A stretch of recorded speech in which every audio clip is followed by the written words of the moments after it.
Alright, what's going on guys, it's Epoxy, and today I figured we would mix things up a bit by not discussing the things that will be in Cyberpunk 2077, but rather the things that will not be in Cyberpunk 2077. We've gotten more recent news about some of the cut content in Cyberpunk 2077, and people are getting quite upset over it, as there has already been 5 large pieces of cut content and features that were previously said to be in the game, but have now been confirmed as cut. And it's not like these are 5 tiny little features in the game, they're actually quite significant. So welcome to the top 5 cut content for Cyberpunk 2077 pre-launch.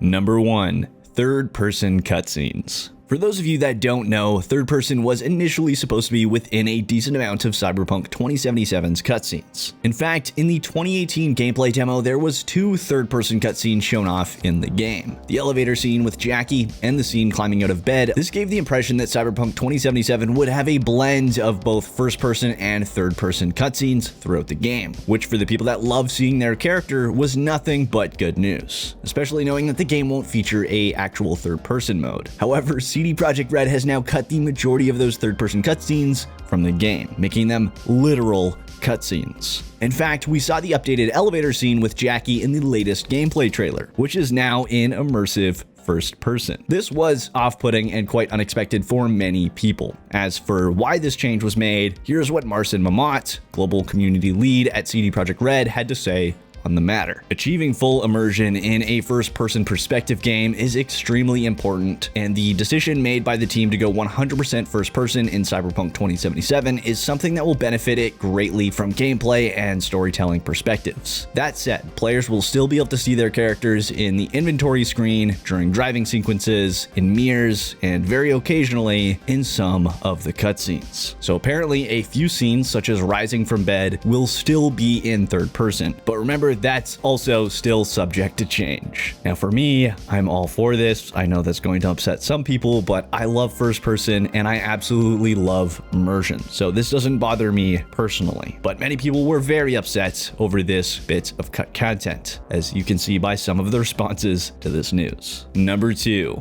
multiple apartments and apartment customization. This is something that was heavily implied to be in the game multiple times. In the 48-minute gameplay demo, the commentator said the following: V's current apartment is located inside a mega building, making it sound like there was going to be more than one. To add to this, someone even reached out to CD Projekt Red on Facebook back in 2018 and asked if they could clarify if there would be more apartments to unlock or buy, in which they responded, that is correct. So multiple apartments was supposed to be in the game, but it looks like that has since been cut. According to Kasia Ryusuk, art director at CD Projekt Red, when talking to GameStar at E3 2019, she said the following: V will only have one apartment and stay there. You have an apartment and you can put different vehicles in your garage, but unfortunately there is no way to decorate your apartment. Not only confirming that multiple apartments had been cut from the game, but you also will not be able to decorate the one apartment you have either. We got a bit of an explanation for this being cut from the PSX Extreme Polish magazine last year, so this is what Paweł Sasko had to say about V's apartment. V's flat is important to the storyline, and lots of meetings take place inside of it. Unfortunately, you cannot modify it, because decorating your apartment doesn't really go well with the vision of a dark and gritty spirit of the game. To be completely honest, I find that as a bit of an odd explanation. Nobody was really asking to place fluffy unicorns around their apartments, and in my opinion, you could definitely make a dark and gritty themed customization system to go with Cyberpunk 2077, so I personally don't agree with that explanation. If I were to guess, it was probably actually just cut because of the additional work it would take, and because of the fact that a lot of stuff does occur in V's apartment, which wouldn't exactly play nicely on a technical level with multiple apartments and customization. That I see as a completely valid explanation. It's still unfortunate that it was cut, but with how little time I'm sure we'll be spending in our apartment throughout the entire game, I think the base apartment will do just fine. Number 3,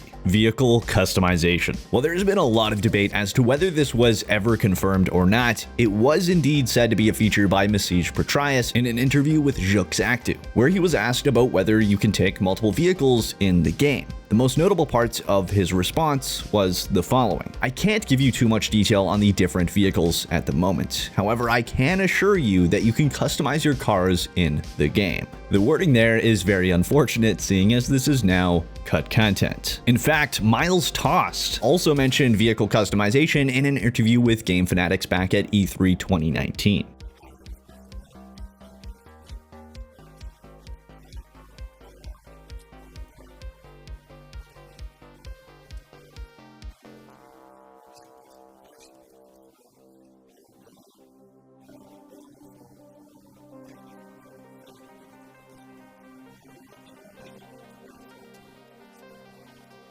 Now, I'm not going to blame Masij Petrias on this one, as I'm sure there was a reason for it being cut, and it's not like he was expecting it to be cut. But to make matters worse, on top of it being officially confirmed, there was also a lot of information that led people to believe it was going to be in the game, not just these tiny little hidden interview clips. I think everyone just made the assumption due to the large variety of vehicles and appearances of said vehicles in the gameplay demo, deep dive, and beyond. One of the biggest spikes in this discussion of this expected feature was the GIF that CD Projekt Red posted of the Reaver, a custom-built Wraith Gang vehicle based on the Quadra Type 66 car. Not only did the custom appearance of the vehicle throw people off on thinking vehicle customization was a thing, but the tweet itself saying custom-built had people misled. What they were meaning here is that it's a variant of the Quadra Type 66 car that is unique, not customized by the player. And then we got the confirmation that there will be no vehicle customization during the recent IGN interview with lead quest designer Powell Sasko, where he stated the following: "When it comes to vehicles,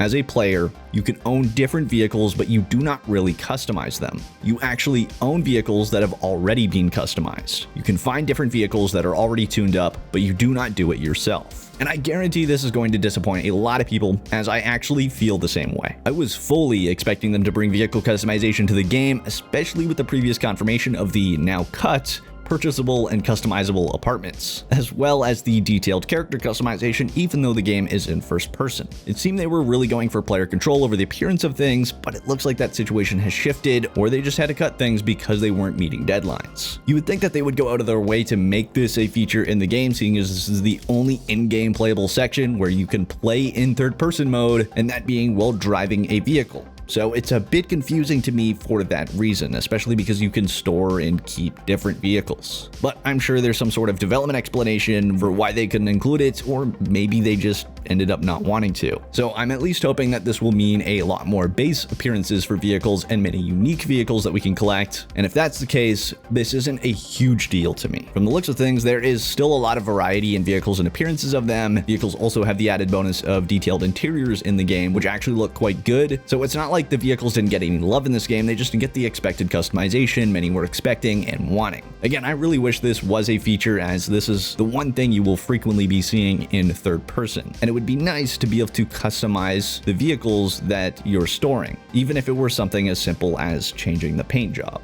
But from the sounds of it, that will not be a thing. Number 4. Wall running. This is a feature we had only briefly seen in a clip of the Arasaka Mantis Blades back in the 48-minute gameplay demo in 2018, where V was seen running along the wall and hanging above enemies for a takedown from above with the Mantis Blades. That wall running feature has now been cut entirely. We learned this through Game Reactor, who had a recent chat with Cyberpunk 2077 level designer Max Pears about the vertical traversal in the game, and he gave an unexpected response.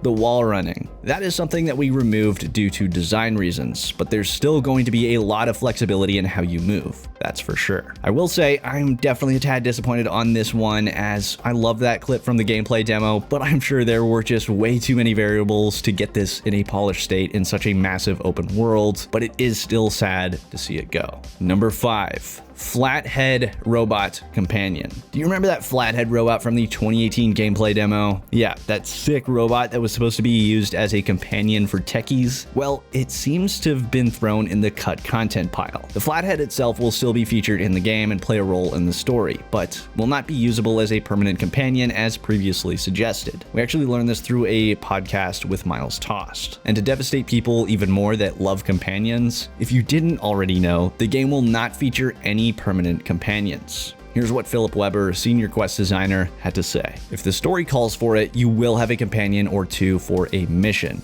but we don't want to do a companion system where you're never alone. In some quests, you will be by yourself. In some, you will have one person like Jackie, or even a whole group. And in other quests, you might be alone or with someone else, depending on the choices you've made. We really want it to fit the story. So basically, you'll always have someone with you if we think it'll be interesting. Whatever works best in the situation. Now, I'm someone who loves companions. I'm that guy who downloads an unlimited companions mod for Fallout games and Skyrim, so I can have multiple companions annoying the heck out of me during the entire playthrough. I love me some companions. But to be completely honest, I love this route of having other characters follow you around when it makes sense for the story. I have a bad habit of using followers as a crutch when playing, so it will force me to get out of my comfort zone and makes more sense for the story. But again, the Flathead robot was supposed to be the one permanent companion potential, and it looks like that has been taken away. While I'll miss my 24/7 companions, it will be nice to mix things up a bit in this game. I want to know your thoughts on all this cut content for Cyberpunk 2077. Are any of these a big deal to you, or do you not care about any of them? Let me know down in the comment section below. But that's it for this video. I hope you all enjoyed. If you did, please smack that like button down below, subscribe to the good fight if you haven't already, and ring that bell icon to stay updated in all of my future videos. It'd be super greatly appreciated as always. And until next time, this is Epoxy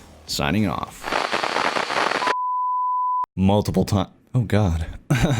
Jesus fucking Christ. Now I just hit my fucking head on the microphone. Dude, what the fuck is going on today, boy?